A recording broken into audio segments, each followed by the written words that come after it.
Hello, friends. We've looked at the preface, the introduction, and today we're going to be looking at chapter one, again, of this Beauty and Imitation book by Daniel McInerny. Again, this is philosophy of art, philosophical reflection on art. Everybody, we all expose ourselves to art. We have art around us all the time, listening to music. But how many of us ever think about it critically, right? And kind of rationally and think about what is art? What's the purpose of it? What kind of art should I be exposing myself to? Etc. So he's arguing that art ultimately is this idea of mimesis, which is imaging or copying, kind of, right? But he wants to qualify that. It's not just mere copy. It's not just taking an exact copy of something, but there's a kind of imitation that we do. He gives an example of someone who does voice impressions, right? We like to see that somebody comes on a show and they're doing these impressions about all these different actors and actresses, and it's amazing. And there's a kind of delight that we have in that. One of the ways that beauty has been defined, or at least described or identified in the past, as that which being seen pleases. So when there's a kind of delight in something like that, in a kind of performance, there's something about beauty that's there. And part of it is this idea of recognition, right? There's something there that we see that we recognize, like, oh, I know what that is, right? There's a form, there's something being presented to us that we know. And there's a delight in that. He talks about that because this person is copying somebody else, copying the way that somebody else speaks. And there's a kind of mimicry there, right? So when he uses this word mimesis, we need to think about mimicry, right? Mimic or like a mime, something like that. Um, and it's very natural to how we learn, how we play. Like my kids, they'll just start playing, and almost right away they're pretending. They're copying some situation they've seen in a movie or show, or just pretending. He says, as the mimetic arts are understood in the Aristotelian Thomistic tradition, they are all different kinds of imitation. So ultimately, arguing that art is imitation. So the idea is it's a kind of picturing, and in order for there to be this picturing, this kind of art, there are four things, right? And he's quoting Robert Sokolowski, another philosopher, for a bunch of these things. So first of all, there's the picture itself, right? There's the artifact, the thing that's produced. Secondly, the thing that is pictured, right? So if I make a painting of like one of my kids, so there's the painting itself, there's the thing pictured, the child, and then there's also three, an audience. There's the taking that into account, the person who sees it and recognizes, right? So if one of the other kids sees it or my wife sees it, that audience, they will recognize that child and say, "Oh, I know who that is." And then fourthly, there's the activity of the maker. There's my actual activity in making that picture. Okay, but the most important part is that idea of imaging, right? The thing that is pictured, and that relationship with the picture itself.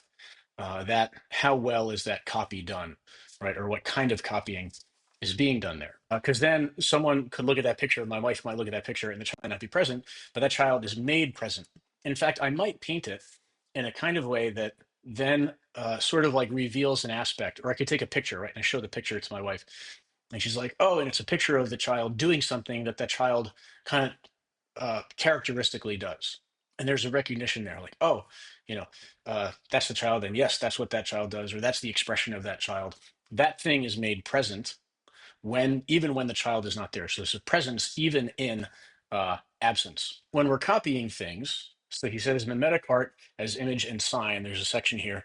There can be things that resemble each other, right? And he gives the example of two cars. This car resembles that car, but this car is not a sign of that car, or like a symbol.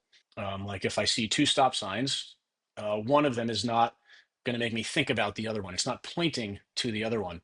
But the picture of my child that I paint, and I don't paint, and I haven't painted a picture of any of my children, but just imagine, for the sake of argument here, that painting has a source, and that painting points back to the source or the exemplar, and that is the child itself. So the image has a couple of aspects to it, right?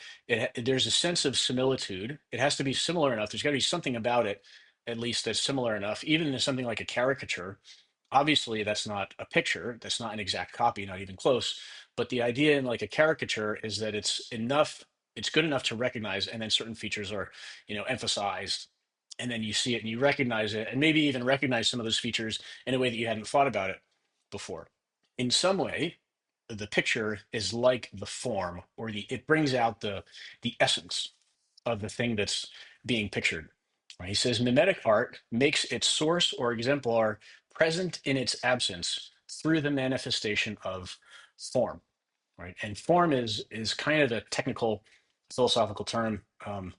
You can kind of think about it simply as the essence of the thing or the nature of the thing. What is it that makes it what it is? And then there's also a difference between image versus a sign. If I'm driving on the highway and I see something that says Garden State Parkway, and then there's like a little symbol for the Garden State Parkway. I live in New Jersey. So uh, we purgatory is going to be a lot like the Garden State Parkway, maybe hell. I'm not sure, but I'll let you know when I get there. One of those two. So if I see the sign for the Garden State Parkway, there's nothing about that sign intrinsically that makes me think about the Garden State Parkway. It's not like a picture. It's just this symbol. But through learning, I know, okay, that's what that means. Even words, right? Like I see a word, the sign that reads the words Garden State Parkway. There's nothing about those words naturally, those markings on the sign that would make me think about that, except for the fact that there's this communication of an idea. Art is not like that, right? Um, art is there's somehow a copy of the essence of the thing itself, right? The form. He kind of summarizes all of this. McInerny says, art is imitation, the making of a picture of some feature of the world. Art thus images or represents for our delighted contemplation one or more formal aspects of its source or origin. Right. And so even in contemplation, learning, understanding, when we look at a piece of artwork, it invites us to contemplation, to kind of think about that thing, to see it and maybe understand it in a new way. And we can learn about that thing almost as a source of education. Again, he's talking about this idea of is imitation copying, this next section here. And there is this important point of recognition, right? There's a kind of relationship, again, between the thing that's pictured and the picture itself.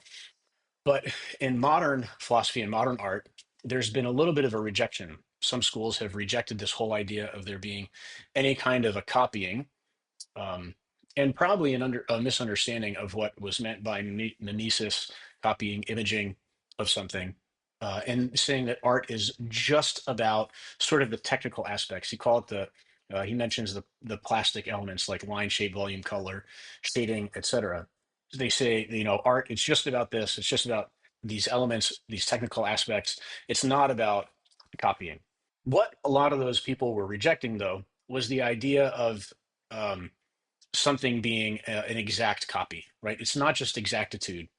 And there's this distinction, right, of course, between instrumental signs versus mimesis, right? Instrumental signs just giving factual information versus a kind of copying, a presence in absence that reveals something, right, as an object of contemplation. There's another important distinction to help in the response to the people who might object and say that art is not about copying at all. An exact likeness is not necessary in order to identify the source. Um, Art can come through in a way that just reveals to us what it is, and then is telling us about the source, right? Telling something even just in particular, right? It's more than just resemblance, right? There's something that the artist is trying to say in what they're doing, right? And so art teaches us something about the subject, about the thing that it's imaging. So take something a little bit more complex, not just like a painting, but something like the play, right? The play Hamlet. What is it that's being imaged there? And I think this is a good example. He says the play Hamlet represents the human condition, not by copying nature, but by putting on display a picture that aspires to manifest something of the form or intelligibility of that condition. So it's not even just copying a particular person or a scene or a thing, but something even more abstract than that, the human condition, right? The things that we go through, what it's like to be a human being and some of the struggles and the confusions and the difficulties that we have. That's an interesting thing to try to image, right? And that's one of the things that Hamlet is after, right? So this understanding of imitation is a very flexible kind of understanding. And we need that flexible understanding because art operates by abstraction, right? Presence and absence. And then as humans, we have more than just the sensory experiences. We have this whole dynamic to life that we live and the experiences that we have and that we share and that we see in art and we can identify with and recognize. Certainly, art is about copying. And then we don't want to deny what the modern artists were talking about, form and the technical aspects, you could say, the plastic elements. Art is certainly about that. And it's also those elements are used for the sake of this kind of mimesis, this kind of copying. The next section deals with art as a kind of a way station, so sort of like a way of contemplating things. He says, mimesis can often afford us a better insight into the formal quality of something than does the direct experience of the thing. The artwork seeks to teach us something, right? There's something that the artist is trying to tell us about something, even something that we might experience on a daily basis, right? So, um, if I paint a painting of of my child, there might be something in that painting that I'm trying to reveal that just being with the child on a daily basis, we might miss, right? Or, sometimes being a parent can be frustrating, but then the painting might kind of remind us of the beauty of parenting or the beauty of that child, the beauty of innocence that they have. So what art seeks to do is to create a deeper intelligibility, he says. And he fends off a confusion here because, well, if art is just to teach us about the real world, why not just interact with the real world itself, right? Well, the art is there to help us better understand the real world, right? To have a better and a deeper insight into our lives and the things that we do, the things that we interact with every day. And so when it comes to art, there's an aspect of the intellect that has to be involved. Whether it's fully conscious or not, the intellect is involved in this idea of recognition, of abstraction, thinking and contemplating. He says contemplation of the sensible particular, like a work of mimetic art. So in other words, the painting, something like that, right? So that's the particular, the piece of artwork, the contemplation of that thing is possible because the intellect is able to take the essential knowledge of a thing and apply it back to the sensible particular. Right. So we see the thing, the object understands it, and in the intellect understands it, and then there's the enjoyment of that thing, and we apply it back to that thing and the experience that it's uh, making present to us. Again, art is more than just imitation, just copying, because the art wants us to go beyond just the senses. There's an active intelligence that art wants us um, to engage in, to understand. But the senses are involved, right? We use the art comes to us through the senses. Even Flannery O'Connor, he quotes um, in fiction, even in writing, the writer seeks to engage the senses, seeks to engage the sort of the sensory imagination, you could say, and communicate through the senses. McInerny also quotes Joseph Conrad as saying that the writer's first task, the first job of the writer, is to make the reader see, make the audience see the world, the real world, in a more perceptive way. There's another great quote here. He says, both philosophy and mimetic art have contemplation as their aim, right? Philosophy, we seek to know ultimately the highest realities. Art does that same thing. It's just a different way of going about that project. And so art has this kind of hybrid nature that there is this sensible particular, it operates through the senses, and yet it's calling us to a kind of contemplation. Right? It engages both parts of us, and ultimately to represent for us some mimetic universal, something that is in common with the piece of artwork and the real world that we experience on a daily basis. There's another comparison that he makes, uh, pulling from Aristotle. He talks about history versus poetry, and he argues that poetry is more philosophical, right? Because poetry, so what history does is it tries to recreate the events, just the particular events, kind of like just the facts, But poetry creates something for the senses, but there's some deeper meaning behind it, right? So he says poetry is more philosophical and intellectually weightier than history because it speaks of the universal or the essential understood as the mimetic universal, right? So kind of universal, kind of truth. That that truth, that thing, the universal, the essence, the form, is offered to us for our contemplation. And so again, the importance of the picture and the thing that is pictured.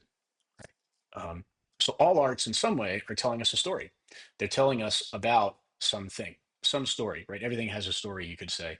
Ultimately, in the end, the all of these different things that are pictured somehow tell us about the narrative of human life. And in the end, that's what they all point to. And he says that anything that we look at, any artwork, in one way or another, is tied to the narrative structure of human life itself. And so that's what he's going to be getting into in the next chapter, right? The things that are pictured and the story, the type of story that art is telling us. Thanks for watching. Don't forget to like, subscribe, and share. And if you're following along reading the book, that's great. If not, get a copy of the book. There's a link in the description below.